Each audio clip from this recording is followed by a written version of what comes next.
Hey, y'all, it is Brandon Adams, the host of DawgNation Daily, the daily podcast for Georgia Bulldogs fans, presented by Marco's Pizza. We are loaded today. It is Jeff Sintel later on for our Marlowe's Tavern Tell-All. Looking forward to having Jeff on the program today. A lot of recruiting stuff to get into with him. We'll set up that conversation by letting you hear a little bit from Jeff's exclusive interview with five-star linebacker Owen Pappoe.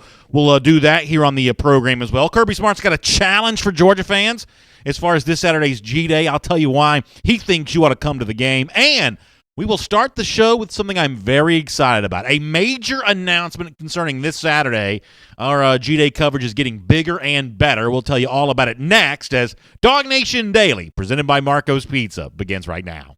From DawgNation.com, this is DawgNation Daily, the daily podcast for Georgia Bulldogs fans, presented by Marco's Pizza. Here's your host, Brandon Adams. Some of y'all were a little mad at us for a while because it took us forever to kind of announce everything we were going to have going on for Saturday's G-Day spring game there in Athens. And the one thing I kept trying to say over and over again is, the reason why we're not telling you everything yet is because we've got a lot to tell. I know at the time that may have seemed, like I was spinning a yarn, maybe doing some exaggerating. But the truth is, I really do think, and I told you about some of this yesterday, as we kind of lay out a lot of our plans for this upcoming weekend, I think a lot of that's really exciting. It starts for us tonight, Marlowe's in Brookhaven, 6 p.m. for our DawgNation Big Game Preview. As I told you, we're going to be there giving away free T-shirts, DawgNation Appreciation T-shirts, the great remembrance of the 2017 season with all the scores of the big games. We're actually giving that T-shirt away tonight at the Marlowe's in Brookhaven, so if you can come by and see us at 6 p.m.,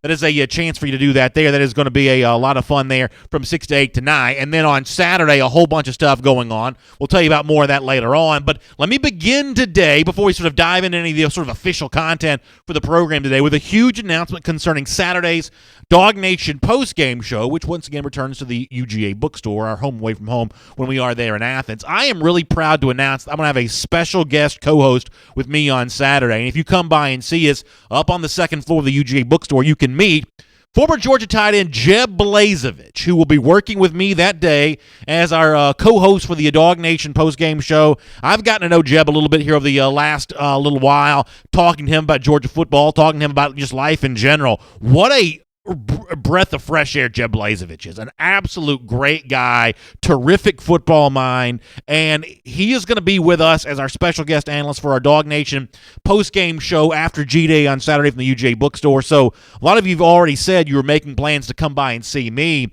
at the UGA bookstore on Saturday, and of course Jeff Sintel will be stopping by to say hello to us as well. Well, you've got even more reason to come by and see us, because up there on the second floor of the UGA bookstore, it is former Georgia tight end Jeb Blazevich, who is going to be awesome to hang out with there that day. And if you can't be in Athens, if you are, we have people that check in from on this show every day from all over the country, all over the world, and obviously many of you'd like to be in Athens, but if you can't be and you want to kind of get up to date on everything that happens during G-Day, then dial us up on those DawgNation video channels, YouTube, Facebook. We may even have more than that to broadcast the show on video by the time we get to Saturday, but nonetheless, wherever you find DawgNation video, you can find our DawgNation post-game show on Saturday, and I am really, really excited to say that Jeb Blazevich is going to be my co-host for the DawgNation post-game show. You are going to love Jeb. As a matter of fact, you already love him. He was a great, as you say, DGD during the course of his Georgia career, but he's a super guy talking about football, so it's going to be really fun with Jeb Blazevich on Saturday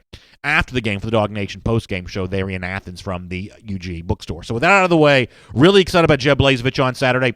Let me turn my attention to what Kirby Smart is, the message that he's trying to push out there to Georgia fans. And, Kirby Smart's got, in his mind some ideas why he thinks if you're on the fence about coming to G-Day, he's obviously looking for a full house, full crowd, as many people as you can pack into Sanford Stadium. As you know, the stadium going to look a little different on Saturday. That west end zone going to be torn up because of the construction, the renovation that's going on there. You will see, I think, fully operational, the battle station will be that brand new video board there.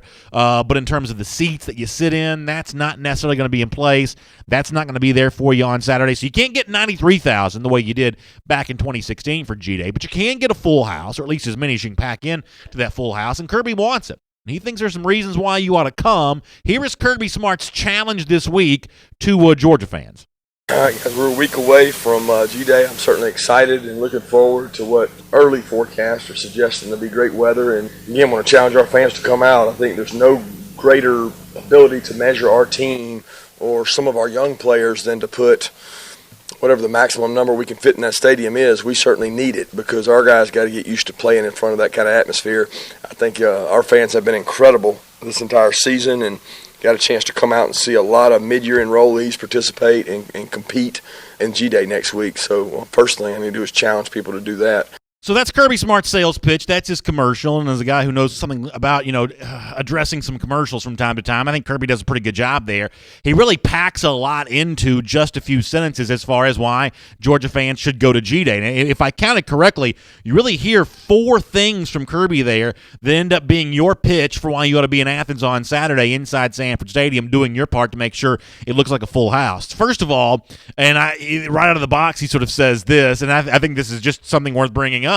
The weather right now, but now it's still early in the week. It's only Tuesday, and weather has a way of changing this time of year. But as you sort of look into the future on Saturday, right now the weather looks beautiful. And it's kind of funny. I already see a lot of social media activity and messages about what the weather's going to be like in Athens on Saturday. And, Kirby Smart's assessment of this is pretty similar to mine as well. When I look at the extended forecast, I'm seeing sunny skies. I'm seeing 70-plus degree temperatures. I'm seeing one of those classic Athens spring Saturdays. A lot of fun there. Great time to be together with UGA fans. And many of you are planning on setting up a tailgate and kind of going at it on Saturday. And, boy, the weather seems certainly perfect for that. And that's a big reason why Kirby Smart wants you to come out to G-Day on Saturday. He also mentions, the idea of, for a lot of these players maybe getting ready to do some of this stuff at the SEC level for the first time, that full stadium for G-Day ends up being, one of those environments that almost serves as a dress rehearsal. It almost is one of those deals where, hey, if you can perform in front of this crowd on this spring Saturday, there's a better chance you're able to also perform on those fall Saturdays as well. Of course, we do this show on video every day, and there was a video commenter the other day that said, hey, maybe Georgia fans ought to take that as a challenge to truly get the team, ready for the season and kind of, ready to go for all this. Maybe the Georgia fans should stand up and make noise and cheer both defenses on to put a little bit more pressure on the 2 quarterbacks in the game. And I'm not so sure how that would work out, but I do think that's kind of an interesting idea. I just think, the packed stadium, the game-like atmosphere goes a long way towards simulating at least somewhat what happens, during actual games. And Kirby Smart's strategy of playing number 1 offense against number 1 defense, number 2 offense against number 2 defense also sort of sets up the kind of competition that feels like a regular college football game as well. For a lot of these guys, the individual battles they'll be facing on G-Day may be tougher than a lot of what they'll do during the regular season. So, yeah, the Georgia G-Day game probably a little bit more like a real football game than a lot of these spectacles around the SEC have been. And then I also like the fact that Kirby Smart mentions the idea that you can kind of come out and see some of the early enrollees. And, listen, Georgia's got a nice crop of early enrollees. A lot of these guys could contribute this fall, but what Kirby Smart does not say there, but which is obviously true, is the early enrollee fans are most curious about seeing, given the fact that, Zamir White's injured, will be on the sidelines. They want to see Justin Fields. They want to see Justin Fields put on the show. Want to see Justin Fields get a lot of work with that number 2 offense. My guess is that that's exactly what will happen. You will see a good bit of Fields, and my guess is that Fields is going to be sort of equal to that task, equal to that challenge. I think he's going to look the part here on Saturday, and I think that come Monday here on DawgNation Daily presented by Marco's Pizza, we're going to have a lot of things to say about Justin Fields and what I would imagine is going to be a pretty fun debut for him in a Georgia uniform. And then the fourth reason why I think, from what you heard there, Kirby Smart thinks you ought to go to G-Day, and this is more not explicitly stated, but just sort of implied, and Kirby Smart has explicitly stated this in the past, is while the full stadium may go some way towards getting current players ready for the upcoming season, the real thing that the full stadium does is, and this is why so many SEC coaches have sort of pushed for attendance records for their spring game, or in Kirby Smart's case, an outright full stadium with every seat, occupied, is because of the impact that it makes on recruiting. For the prospects who are there, and there will be a ton of them, we'll talk to Jeff Sintel more about that in a moment, and for the prospects who might be taking an official visit to Penn State this weekend, or in Andrew Bruth's case, maybe going to another spring game around the SEC, hearing about the big show put on in Athens, Georgia, all of a sudden that becomes a big coup for recruiting, which is obviously what everything boils down to when you're trying to win national championships here in the highest level of this sport. So G-Day, I think, is going to be fun. We're obviously looking forward to being a big part of that, and Kirby Smart wants Georgia fans fans to be there to fill the stadium. And if Kirby Smart's going on 3 years of being in Athens has taught us anything is, when he issues a challenge to the fans have proven to be more than ready to accept that challenge. My name is Brandon Adams, and this is DawgNation Daily, the daily podcast for Georgia Bulldogs fans. We are presented by Marco's Pizza, and we're glad you're with us. Whether you watch us on video, a couple different ways for you to access the program on video each and every day, live at 10 a.m. on the DawgNation Facebook and DawgNation YouTube pages. You can check us out there. We're glad you're with us. On the radio at noon in the Classic City with our friends on Athens Sports Radio 960 The Ref, and in podcast form, Apple Podcasts, Android devices, SoundCloud, the world-famous DawgNation.com for those of you that just listen right there through the website. We're just really glad that you've accessed DawgNation Daily here today, and really glad to have Marco's Pizza with us here as well. And don't forget, Marco's got a great offer for you. They want you to meet the boss. It's the boss of all cheese pizzas. It is 5 cheeses blended together, and the extra large right now just $10.99. But that is a limited offer. It's not going to last forever. So you got to go to Marcos.com to find the Marcos nearest you, and you can get the big cheese. A great offer from Marcos. Just $10.99 right now for a limited time only. Of course, always fun having Marco's Pizza here with us today on DawgNation Daily. It is Jeff Sintel coming up a little later on for our Marlowe's Tavern Tell-All. We'll check in with Jeff on that. I do want to spend a little bit of time before we bring on Jeff sort of setting up something we're going to spend a good bit of time talking about. And this has been a subject now we've dealt with here on DawgNation Daily, presented by Marco's Pizza, quite a lot of the last couple of days. Last night, Hannah Chalker, our buddy, was enjoying some time off, so she was good enough to allow me to sit in for her on Before the Hedges, presented by Kroger on the DawgNation video channels. And Jeff Sintel, the recruiting insider that you know and love, was on that show also, as he is every week, and he presented an exclusive interview that he was able to do with 5-star linebacker Owen Pappoe. And now we have talked about Pappoe a lot here on our program, given the fact that he was supposed to be making his commitment announcement on May 5th. We had sort of jokingly, we didn't start it, we joined in on the chorus of people who had sort of jokingly started calling this Cinco de Pappoe. That was supposed to be the announcement date for Owen Pappoe. But when Owen spoke to Jeff over the weekend at the Charlotte Nike opening regional qualifier, well, he told Jeff that May 5th was no longer the date. It's actually been moved up. Here is Owen Pappoe on the new date and kind of his thought process as he nears his commitment decision. I know I was told everybody on Twitter is going to be May 5th, but I'm actually moving it to May 1st, so that's when I'm going to announce my commitment. And I really have an idea of who it's going to be. I'm going to make sure I visit two specific schools back-to-back. I ain't going to say who they are, but yeah, I'm going to make sure I visit them back-to-back, and I'm going to make my decision based off of them. So I speculated on video yesterday that I don't think the May 1st date here has anything to do with either of the two schools that he's choosing. He wants to do it on television. May 5th is a Saturday. That's typically not good for local news during the week. May 1st is a Tuesday. It's typically better for the overall ratings on that. Not to be too insidery here, but my guess is that if he does want to do this on TV, that may have been more of a TV concession to do it on a date where you can get some more eyeballs for it. It's also a little interesting here that Pappoe talks about the fact that he has an idea where he wants to go, that he references some visits he wants to take, and it's not abundantly clear what he means by that, but he does have an idea of where he wants to go. That's an important thought to keep in mind here, because over the course of the rest of these clips, the message maybe changes just a little bit here. I mean, at one point in time, he did tell Jeff Sintel that he didn't really have a leader. So kind of conflicting messages from Pappoe just a little bit. I mean, the one thing he does acknowledge is that Georgia has been his top school, but watch out for Auburn. As has been reported, they are making a bit of a push. Here's more from Owen Pappoe. I've said Georgia's my top school. They are. People say Auburn's coming in the picture. I mean, I guess so.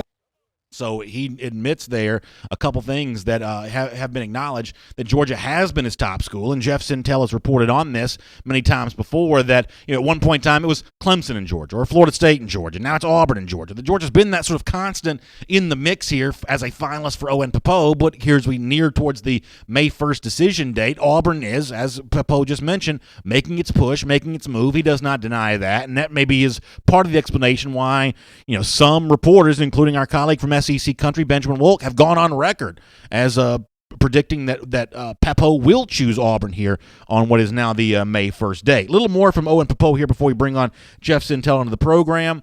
What do the Georgia coaches think when they hear what we've all heard?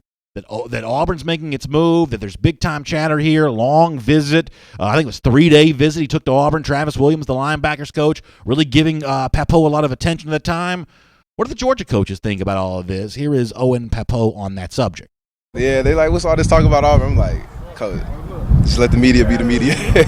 I just told them, if you don't hear something coming from me, just don't listen to it. That's what I told them. So, listen, I'm going to say something pretty similar here to what I've said about two guys that I am very sure are going to Georgia. You know, Jaden Hazelwood, I think, ends up at Georgia, but he's, for the moment, having fun with his recruiting process, and I've said before that I'm not bothered by that. Nolan Smith, I think, ends up at Georgia, but for the moment, he's choosing to enjoy his recruiting process, and I don't think fans should be bothered by that either.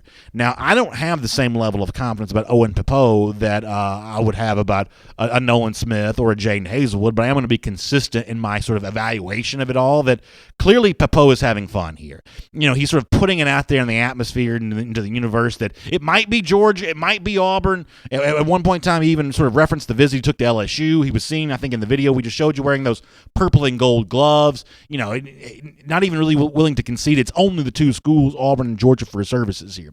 He's having fun with that. I'm not going to fault him for it. No matter what happens on May 1st, as has been reported many times, this is probably a decision that that rolls on far into the month of December, maybe. But the reason why we're paying such close attention to this here on DawgNation Daily, presented by Marco's Pizza, is because we think Pappoe is that kind of player. He's truly elite and truly in need for Georgia in 2019. And it's going to be fun to find out how this one ends up. It's good to have you with us here today on the program. For more on this subject, hope you enjoy Jeff Sintel right now. From Athens and across the SEC or wherever the recruiting trail may lead, here's a DawgNation.com insider. And Tuesdays here on our program means it's time for the Marlowe's Tavern Tell-All. Recruiting information from Jeff Sintel coming up. I will tell you all, though, about a big event we have coming up tonight, 6 p.m. at the Marlowe's in Brookhaven. I'm looking forward to seeing you at the Marlowe's Tavern there. And I've come bearing gifts, DawgNation Appreciation T-shirts, those cool shirts that we gave away to everyone who attended DawgNation Appreciation. While supplies last tonight, we're going to bring a lot. We will have DawgNation Appreciation T-shirts to give away at the Marlowe's there in Brookhaven, so we're looking forward to seeing you tonight. It starts at 6 p.m. It's 6 to 8 p.m. there at the Marlowe's in Brookhaven. And with that said, let's start our Marlowe's Tavern Tell-All with Jeff Sintel here on this Tuesday. And Jeff, let me start with you where I just finished off a moment ago with Owen Pappoe, the great exclusive interview that you did. We played it last night on our Before the Hedges program, and I played some of the audio there. And it seems to me, and listen, you know, I think this is well within Owen's prerogative here, but it seems to me that he's sort of having fun making multiple schools, multiple fan bases feel like they're in it. You know, on the one hand, he thinks he knows where he's going. On the other hand, he's not committing to saying that he has a leader. That's almost a slight contradiction, maybe just a bit, but all sort of consistent with the idea of Owen wants to build the drama for this decision. Am I describing this accurately in your mind? Well, I think, well, good morning, everybody. And Brandon, I think the main takeaway for that is, you know, everybody's thinking the following about Owen. Okay, he says he does not have a leader, but yet he also says he kind of has the team he wants to go to in mind, but he also needs to make some more back-to-back visits, and then he'll kind of submit things after those back-to-back visits. And I don't think he's talking about the officials to Penn State or Texas there either. You know, I guess the main thing when you look at this Pappoe decision is, you know, he's just that good of a player, Brandon. He's a guy that certified his worth at the Nike Charlotte Elite 11 and Regional. And I think the main takeaway, and this is maybe what we try to do, is maybe try to be five-tool reporters, I guess, or five-tool coverage, I guess. Now, we wrote a lot of that information immediately as it happened Sunday afternoon in Charlotte while dodging tornado warnings coming back.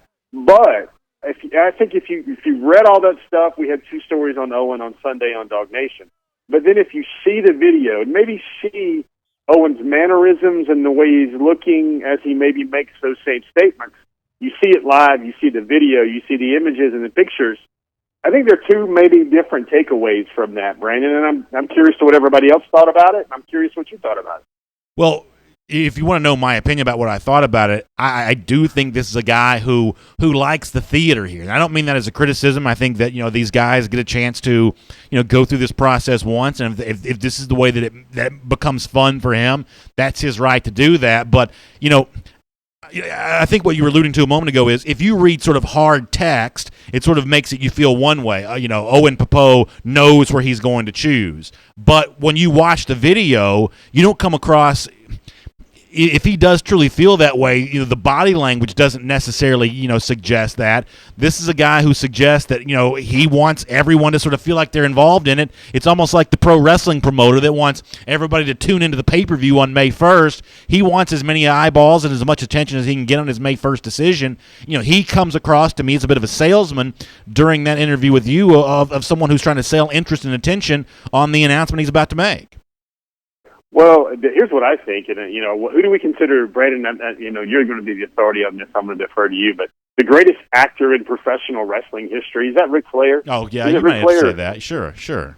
Well, to me, you listen to Pappoe and the Georgia conversations, the Georgia answers are all very seems like clean cut, seems like very easy to trot those things out, very authoritative statements. And then when he makes thoughts about Auburn, he shares his thoughts about Auburn. He's basically saying he wants to play with a lot of dogs. He needs to see how that recruiting class builds up. And, he even maybe discussed a little bit about the growing trend about where, Pappoe heading to Auburn, where that's coming from. He kind of had his own take on that. And I think body language kind of helped a lot there. But you draw something from the way he said it and not just what he said. Yeah, real quick there, and we're not going to talk about Owen Pappoe the whole time, I promise you, on our Marlowe's Tavern Tell-All, but you do bring up a really interesting point that he told you that his ultimate decision comes down to the fact that he wants to see how good the Auburn recruiting class ends up being. He wants to, as you said, he wants to play with some dogs. That's obviously a term of endearment. Well, just to compare the trajectories of the two classes right now, we know that Georgia's got multiple five-star guys, sort of on pace to get a whole bunch more. The Auburn class, I think for the most part right now, is very much undecided in terms of how elite it's going to be. It was 16 four-stars a year ago, but were those of the high four-star variety. I guess different people would have different tastes on that. So, if you're a Georgia fan, you come away with maybe the greatest sense of optimism. If Owen means what he says there, the Georgia class is going to be better than Auburn's, even if Pappoe joins Auburn's class. Yeah, and I think I'm researching my memory here. I think Auburn's best player from the 2018 class would have been the 10th highest player on the Georgia 2018 class. There you go. In terms of that comparison, and I think he does make it the point that Auburn interest there is genuine. Travis Williams, T. Will, is a guy that everybody universally accords at Auburn is probably their very best, at least defensive linebacker recruiter. Really connects well with the players. But he really took that good long visit with his teammate Wanye Morris, maybe about a month ago now, 3 weeks ago now. And he spent 3 days there. And it was the first time at Auburn where he really had, it wasn't a drive-through visit. It wasn't a camp visit. It wasn't a game visit. So he got the time to hang out, watch film. And Auburn felt kind of cozy to him. And that's why Auburn, he said, is catching up. Because he had a really good exposure to Auburn. And, that's, I think you said last night on our program, Brandon, and thanks again for joining us, but this is supposed to be, I don't want to know theatrical, but it's supposed to be contested. There's not going to be an Olympic 400-meter race in Georgia or any school. The lead school is going to have a half a lap lead. When these players are this good, these recruiters around the country at these big football factories are that good. And there's going to be challengers to the eventual choice, the eventual decision. I think that's well said. Quick final thing on Pappoe, and we'll move on to another player. To me, this reminds me, and take away the fact that Fields ultimately ends up at Georgia for a moment, but what we're saying about Pappoe right now reminds me of June and July of a year ago on Justin Fields every single week here on our program, where the Auburn folks thought he was going to Auburn, the FSU folks thought he was going to Florida State, the Georgia folks thought he was going to Georgia. He Fields for a while seemed really intent on making multiple fan bases, maybe even multiple reporter tribes, feel like that he was interested in various schools. Is the comparison fair between Fields a year ago and Pappoe right now? Pretty close. I think it's a little bit different with a quarterback. Justin was a little bit higher rated. Justin was actually coming off a decommitment, and it was funny if you leaned on your sources during some of that recruitment, you'd learn that you knew that maybe Justin was probably trending away from Penn State a couple of months before the actual decommitment. And Pappoe never did have a commitment. There was a time when he was supposed to commit to Florida State. Clemson was in there.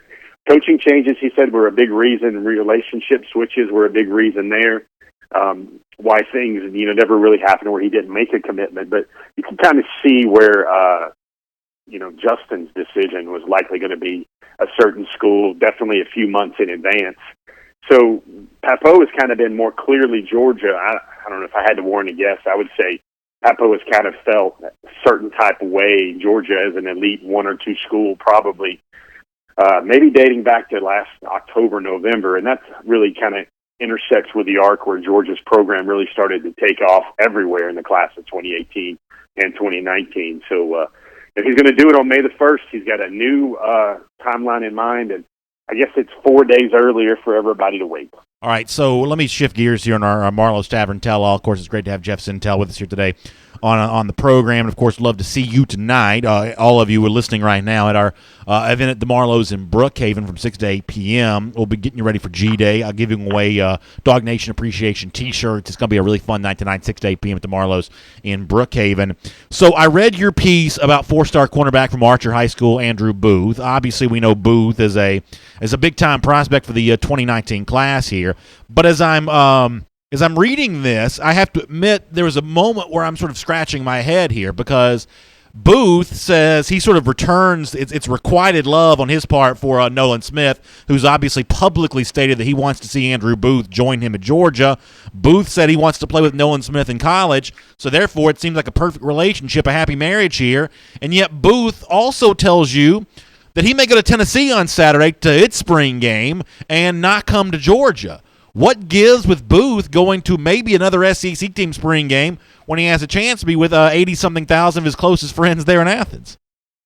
Well, I don't know if they're the closest friends yet. Maybe one of his closest friends, it is buddy Nolan. You're jumping a little bit of the gun there, sir. But, I think Andrew Booth is a guy, and I don't know if we put out our officially unofficial pecking orders, but I think.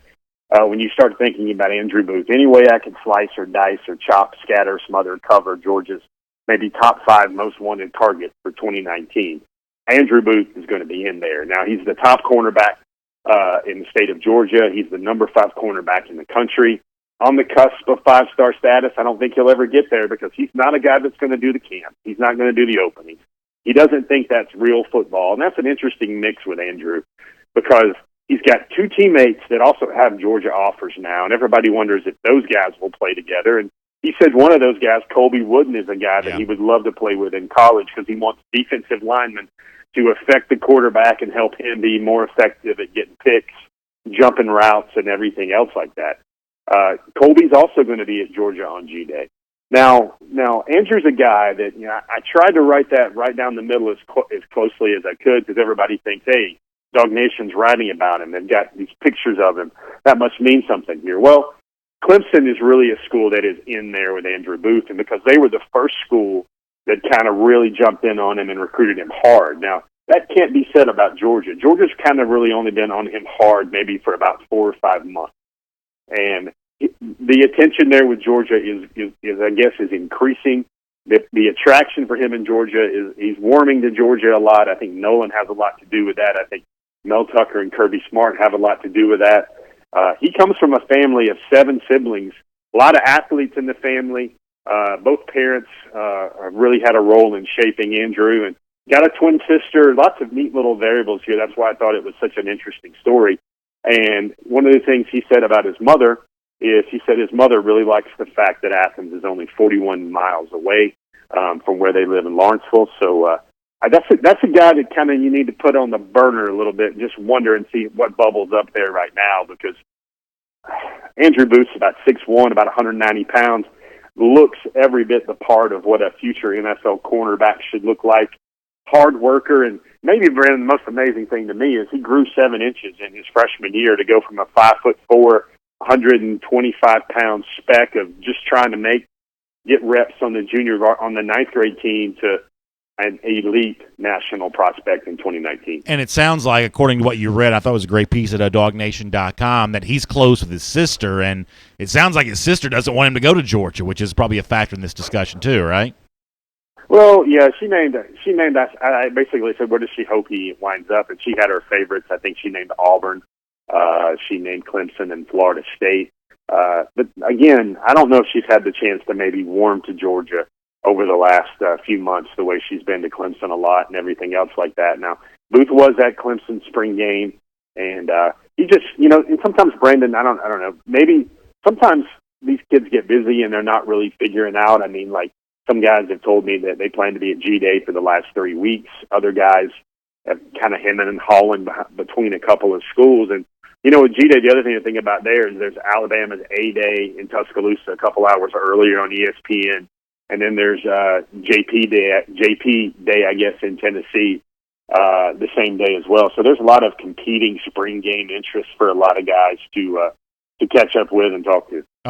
What else do we need to know about the G-Day visitor list for right now? Now, I'm going to hammer you this hard on Friday when you come back. But as far as, just kind of a couple quick bullet points here about, what we should be thinking about as we start putting our attention on that big chance to impress recruits on Saturday.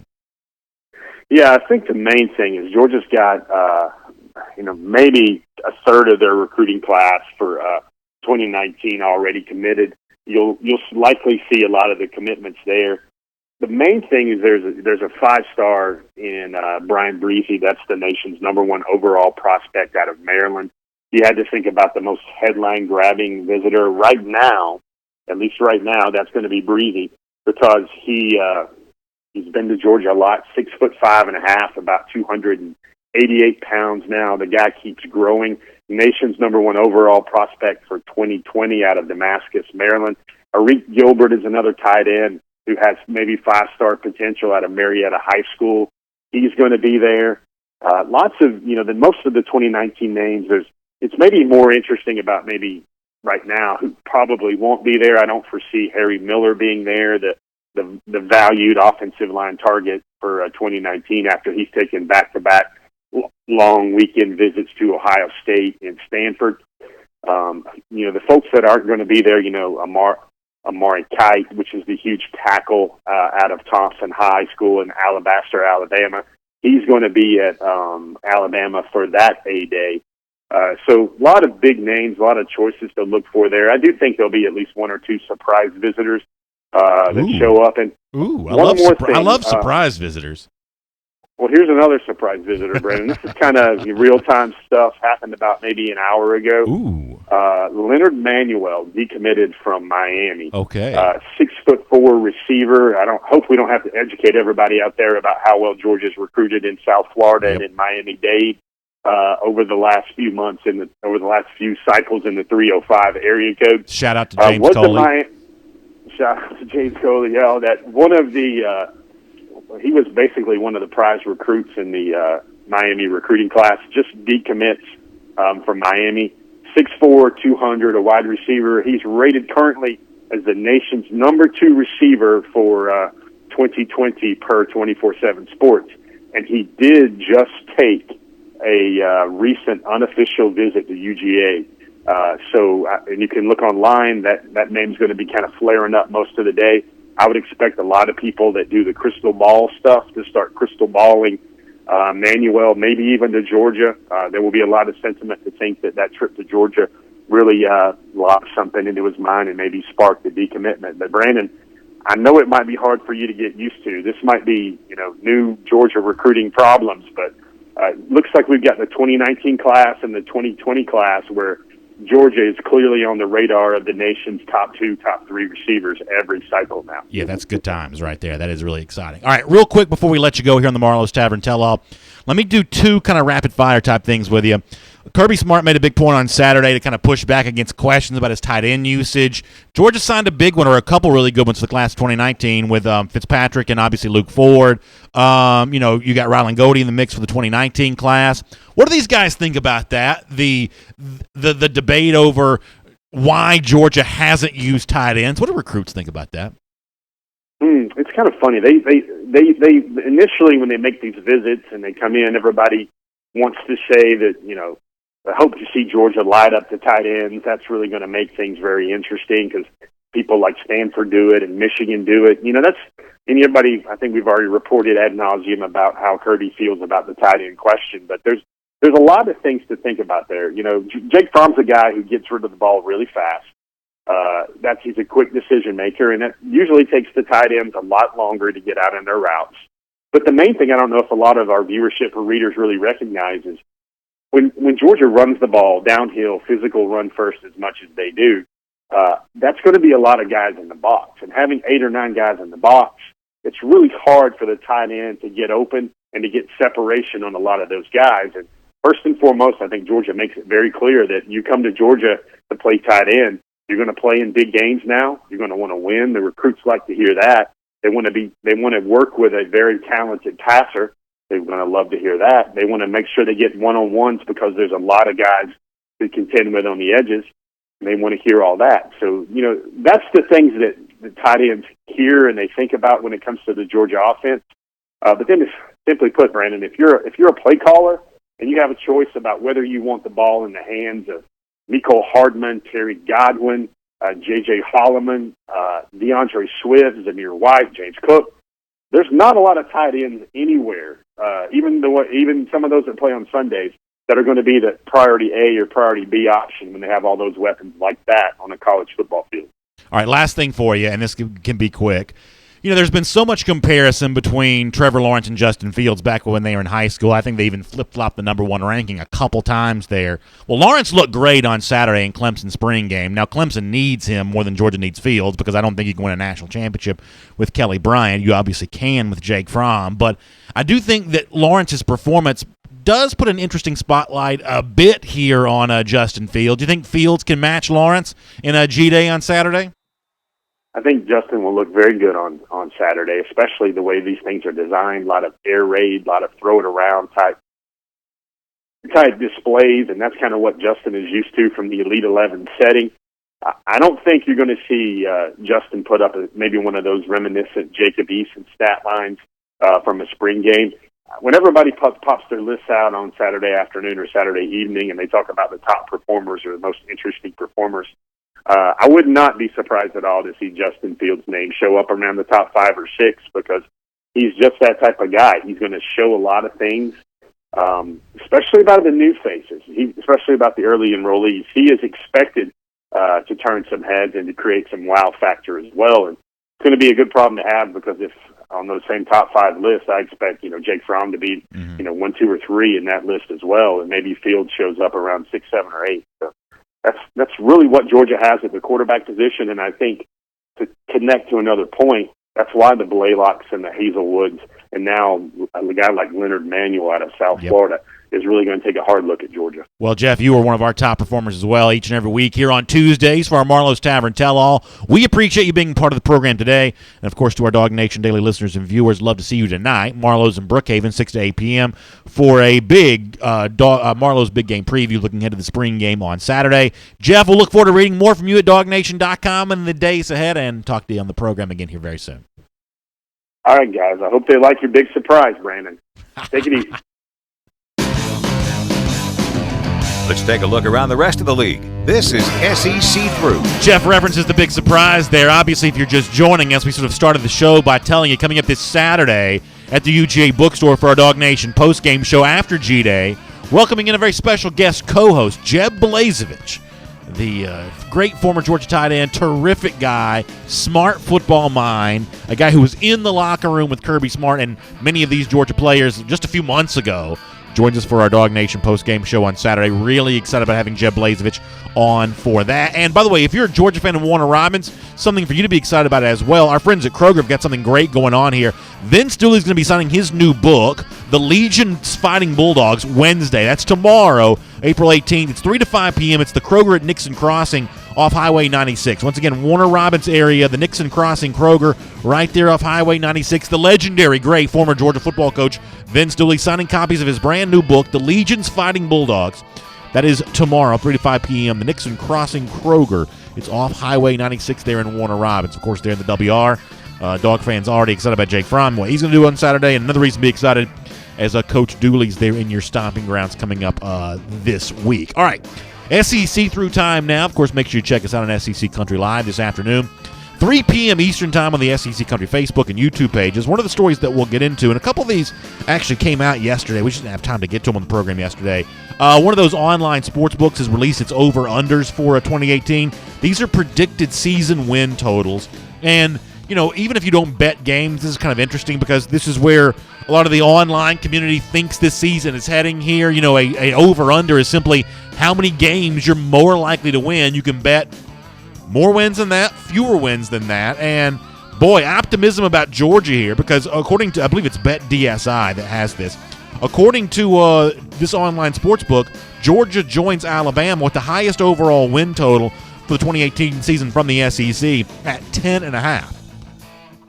Now, if you don't follow the over-under market all that much, 10.5 is a huge total. 10.5 is about as high as you're ever going to see anybody have. You almost never see an 11. Even national championship contenders oftentimes are only at 10. There's a chance that maybe where Georgia settles when this is all said and done. But for right now, Georgia is at 10.5. They join Alabama there. You got Auburn at 9, which sort of echoes what we've been saying now for a while, that Auburn's pretty clearly the third best team in the SEC, but also pretty clearly a step and a half behind teams like Alabama and Georgia. Mississippi State's at 8. LSU's at 7.5. I think that's probably a pretty strong underplay. South Carolina's at 7. You got Florida at 7 here. Missouri's at 6.5. Ole Miss at 6. Kentucky at 6. How about Tennessee way down at 5.5 here, near the very bottom of the SEC? They join Arkansas at 5.5. Vanderbilt at 5 here, but not a lot expected from a couple of Georgia's big SEC East rivals. Florida at just 7. I think under may be at least worth a look there. Tennessee at 5.5. That's a prediction for another losing season. So kind of an ugly mess there for some of Georgia's SEC East competition here. Pretty interesting. We'll talk more about that on SEC Country Live later on today.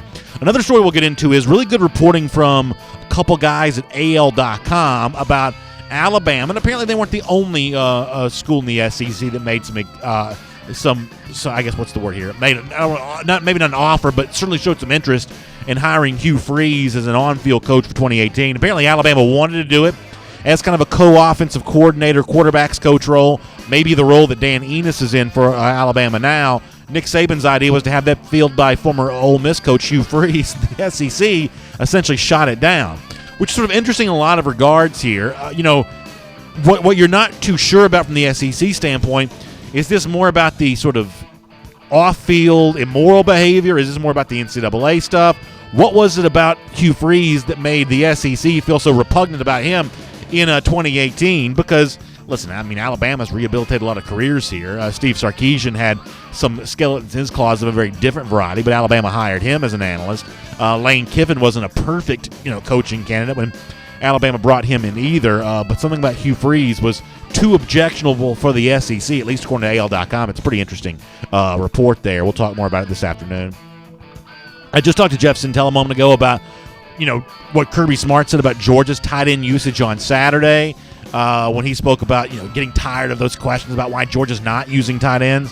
I couldn't help but notice that one SEC team is apparently taking a very different tack when it comes to this kind of stuff. Chad Morris, obviously the brand new coach at Arkansas.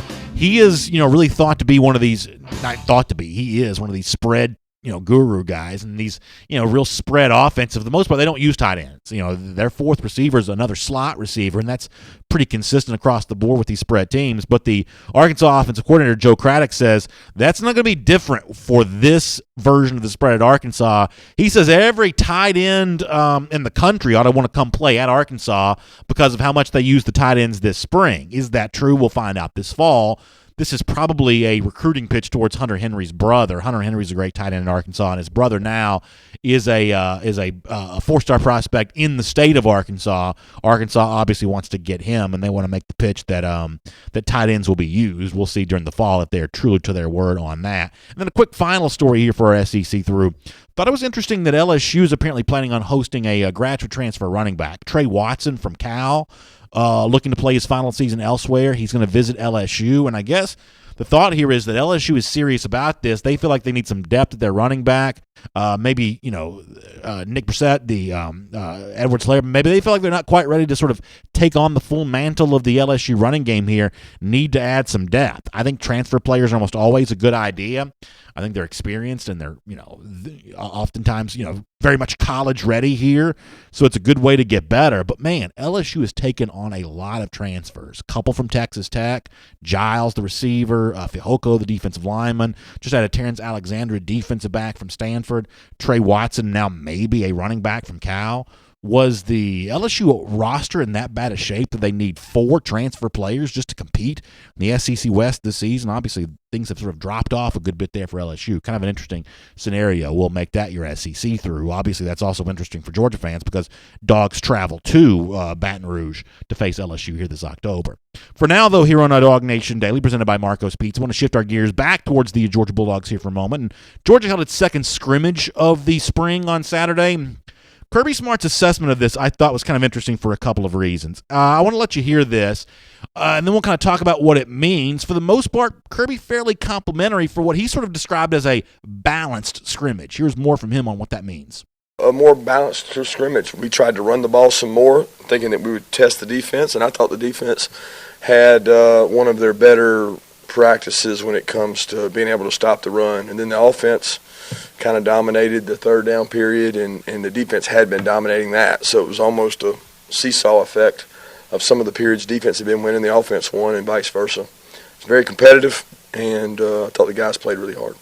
There are a couple of things that I take from that clip, and I'm not telling you that I'm 1,000% accurate on this, but there are a couple things that come to mind hearing Kirby Smart talk there. First of all, one of the things that I think is sort of underrated about some of Kirby Smart's addresses to the media is that he comes across to me as fairly honest and fairly straightforward, sometimes even candid on certain issues, because the easiest thing in the world for a coach to do, and listen, I listen to SEC coaches' press conferences all day long, every single day, it seems like. And a lot of these guys just sort of speak in circles and never say anything. But Kirby Smart, after having been critical of the defensive line the other day, kind of comes back and gives them a little bit of praise for how they stopped the run during this scrimmage. There's a certain level of candor there that even if you can't see the scrimmage, it makes you feel like you knew what went on, because Kirby Smart sort of describes it there in what seems like a fairly honest and somewhat descriptive way there. So as a fan, I would hope that you would kind of appreciate that. And of course, it's assuming this is true, it's good news to hear that a defensive line that had been maligned a few days before that statement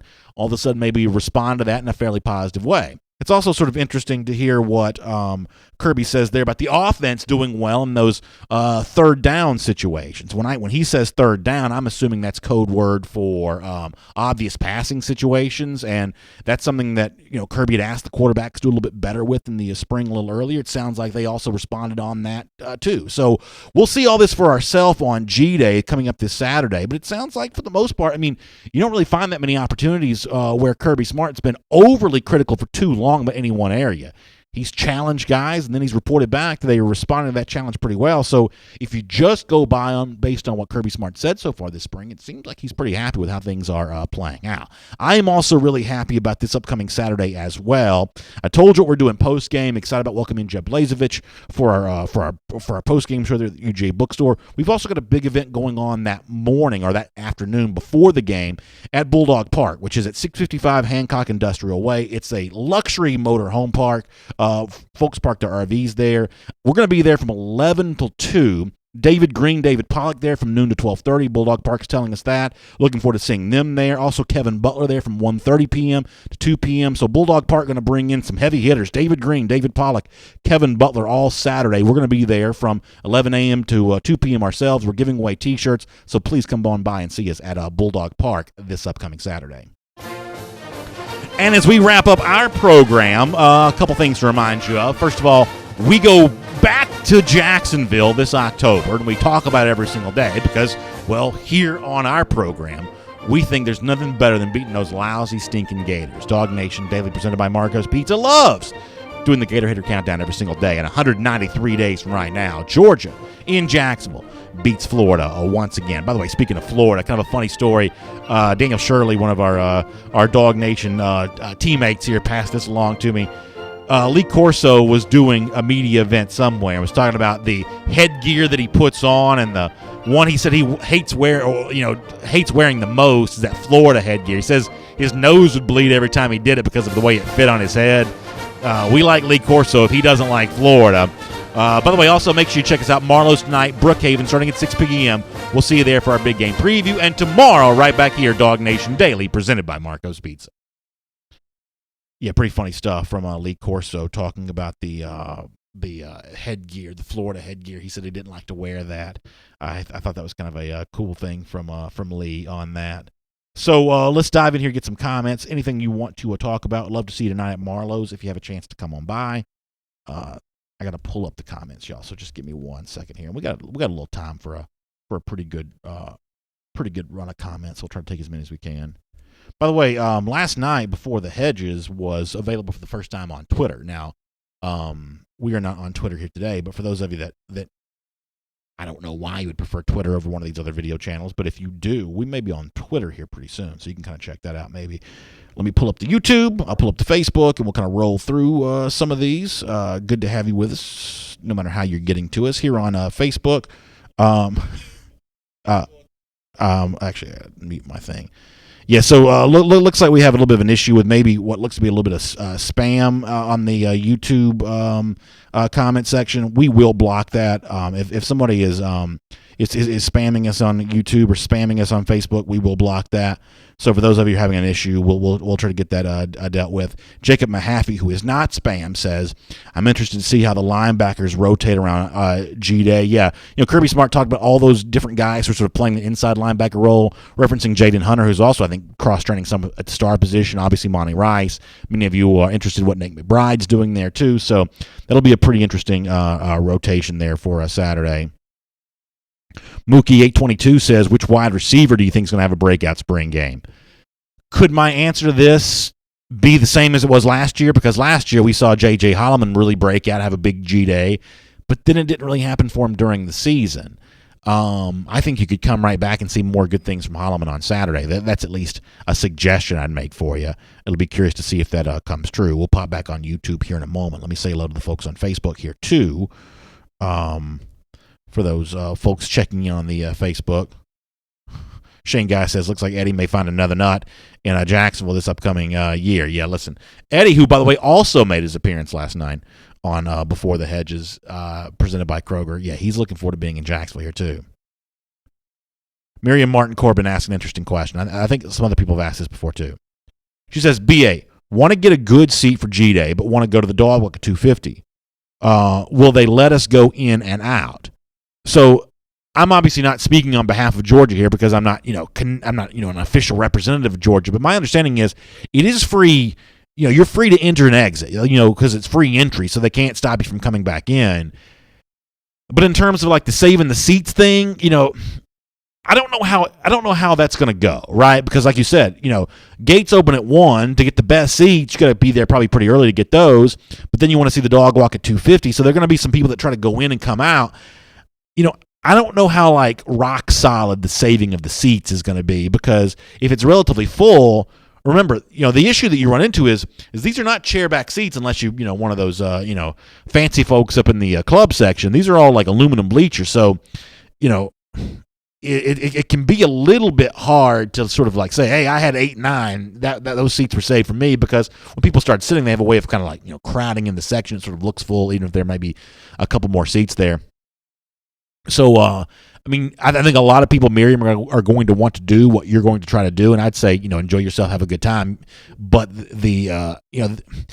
making sure that you hold on to the seats you're trying to save, I wonder how well that's going to go. Gary and Christian Gulisano says, BA, you've been high on South Carolina. Would you take the over or under at 7 wins? I'd probably go over the 7 on South Carolina for a simple reason. I think that Florida and Tennessee are probably both pretty bad. And, I know that has a way of kind of coming across like, well, what else is, the noted Gator hater and, host of DawgNation Daily supposed to say, that almost comes across as just sort of playing to the crowd too much. But, look at the numbers. I think the numbers, the roster evaluation for both Florida and Tennessee speaks for itself. almost everything coming out of Florida in terms of why they might be better is sort of the happy talk puffery of traditional spring. There's not a lot of specific information there to sort of point to for Florida in terms of truly proven, measurably good players. So if Tennessee is down, if Florida is down, that's winning opportunities for South Carolina. Now, the one thing that does scare me on South Carolina a little bit is, some of the analytics folks will point out that they won a lot of close games a year ago. It's sort of hard to match, that performance year over year. Close wins one year have a way of sort of turning into close losses the following year. But I do think that South Carolina is helped by an SEC East that, in comparison to them, is probably still down just a little bit.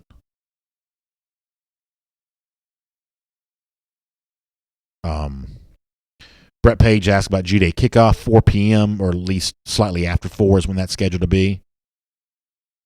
James Crump says South Carolina may finish second. Georgia may still win the East by 2 or 3 games. That could be pretty true. Richard Smith asks, will Fields face the number 1 team?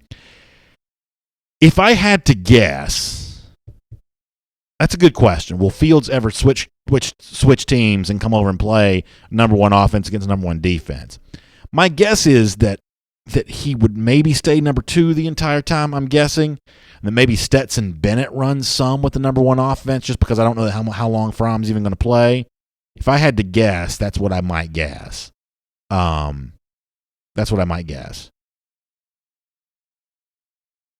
Miriam Martin Corbin says you may have to leave somebody there to save that seat. Yeah, maybe so. That may be the best way to do it, which is maybe somewhat unfair. I mean, I'm dealing with the same thing because while I'll sit in the press box, my wife and kids like to come to G-Day typically. I don't think they're going to come now for a different reason, but they were kind of worried about that same thing too of, okay, how do you get in? How do you get good seats? I mean, it's a good problem to have. You want your school to have big support. You want your team to be playing in front of a full stadium, but full stadiums become somewhat difficult to navigate.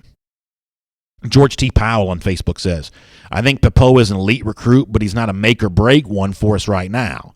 So I tried to make this point on Before the Hedges last night when I was lucky enough to have a chance to sit in on that show. The reason why Pappoe is getting so much attention, I believe, is because he's worth it. Now, you use the phrase make or break. That's a very specifically worded phrase. Maybe he's not make or break by the way that you're defining it, but, this notion that, and I've heard this, well, Georgia's got Channing Tindall, so it doesn't need Owen Pappoe anymore. Georgia's got Quay Walker, so it doesn't need Owen Pappoe anymore. Georgia may get Tresman Marshall, so therefore it doesn't need Owen Pappoe anymore. I don't buy into that. I mean, I don't really even know what Spark scores even are, but I know that he's had record-setting scores multiple years in a row now at these opening events. That lets you know that, when it comes to these sort of interior linebacker prospects, he's a once-in-a-decade type talent. And, Georgia may have more than one once-in-a-decade type talent, but you got to collect best players available. When an elite, generational type linebacker plays his high school football an hour from your campus, you need to get that guy. Even if you've got other guys who do what he can do, you got to collect elite players when they're within arm's reach from you. And that's why that's why I think Georgia needs Pappoe. Y'all know I don't follow the NFL, that closely, but I'm a big believer that in the NFL draft, best player available is always better than position of need. That if you've got, 17th overall pick and you've got an elite player at the board on 17, you take the elite player, even if there's a lower rated, player that's a higher position of need. You get good by collecting best players available. I think recruiting works the same way. Georgia may not need him, but it still wants him. Let me get some more Facebook here, then we'll pop over to YouTube here in just a moment.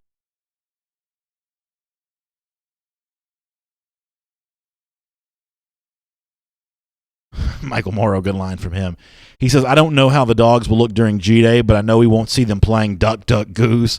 Yeah, listen, there's something especially Florida about all those touchdown celebrations. The duck, duck, goose is a joke. And by the way, I saw some of those quarterbacks throwing the football. There were a lot more ducks than geese, if you get my if you get my point when it comes to that. I know that some of y'all also sent to me that celebration where it was the machine gun and the guys all fell down dead, and a lot of people made the point that that's insensitive coming off the obvious issue that the state of Florida has dealt with here. I mean, honestly, like that's almost like too heavy-handed for me to even go there. I like to keep it fun on both DawgNation Daily and on SEC Country Live, so I sort of left the machine gun celebration alone. That's kind of not – that's sort of – even when it's taking a dig at Florida, that's sort of not really the road I like to travel down too much if I can help it, but I don't like those choreographed celebrations. I actually thought it was kind of interesting that, and we're late, so we got to get ready to go here in a minute. But I actually thought it was kind of interesting that even a couple Florida fans, or at least one Florida fan in particular, yesterday on SEC Country Live, was not happy with the Florida spring game format. And I thought that was pretty telling. Did not like the picking of teams, thought the defense was artificially deflated to make the offense look better. That was kind of an interesting statement from some Florida fans. Now, the one thing that, y'all know how big of a Gator hater I am, but part of the reason why we sort of started doing the Gator hater countdown is because we thought that Florida was a measuring stick program, that being better than Florida means something. That if you can establish that bar for your program, you've done something here. And obviously, there's some good Florida fans that remember some really good eras for their team, and they're going to judge harshly when they feel like it falls below that standard. And it is worth pointing out that a couple Florida fans thought that the spring game this past Saturday, no matter how happy Dan Mullen seemed to be about it, there were some Florida fans who thought that was beneath Florida standard there, and for some of the reasons that some of y'all are joking about. Over on YouTube here before we go, Mike Johnson's daddy says, which I always get a kick out of, when it comes to G-Day, if they're issuing tickets, you shouldn't need to save seats. Here's the thing that I understand about those tickets, though. Those tickets are for a section. They're not for a seat. It's not like section 137, row 23, seat 9. That's not what it is. It's for section 137. And then it's open seating within those sections. And, this is not like a professional sporting event where like the ushers are really policing these things really heavily. There'll be some of that, but for the most part, this will still be relatively, I don't want to say anarchy, but it's not going to be the most organized process in the world. So it's going to be sort of like your church. They're going to be telling you to slide to the middle before the game kicks off. I would imagine that's what's going to go down there. Dapper Dan, and we'll finish with this point. He says, when it comes to Owen Pappoe, I know I don't want to play against him, especially at Auburn. And that's a really good point. That recruiting is a bit of a zero-sum game. Georgia would like to have an elite linebacker. The last dadgum thing anybody wants is Auburn getting one, because right now Auburn doesn't have that kind of player in the pipeline. You don't want to see them getting a game-changing player because, guys like that can, they can be tough to beat. So I think that's well said by Dapper Dan. We'll try to make more time for comments tomorrow on the program. Appreciate you weighing in. If you can, join us tonight at 6 p.m. at the Marlowe's in Brookhaven. I would love to see you for our DawgNation Big Game Preview, getting ready for Saturday. A lot of T-shirts to give away. That's going to be fun. And then a couple other things to tell you about. Don't forget Saturday, 6:55, Hancock Industrial Way for Bulldog Park. DawgNation will be there from 11 until 2 p.m. That's free T-shirts. Bulldog Park is also telling us former Georgia greats David Green, David Pollock, they're together from noon till 12:30. Kevin Butler there from 1:30 to 2 p.m., the College Football Hall of Famer. So we'll love to see you there for that. We'll tell you more about that during the week. Also love to see you this afternoon, 3 p.m. Eastern. Boy, a lot going on right now. 3 p.m. Eastern for SEC Country Live. And then tomorrow, 10 a.m., DawgNation Daily Live, presented by Marco's Pizza. We'll talk to you then.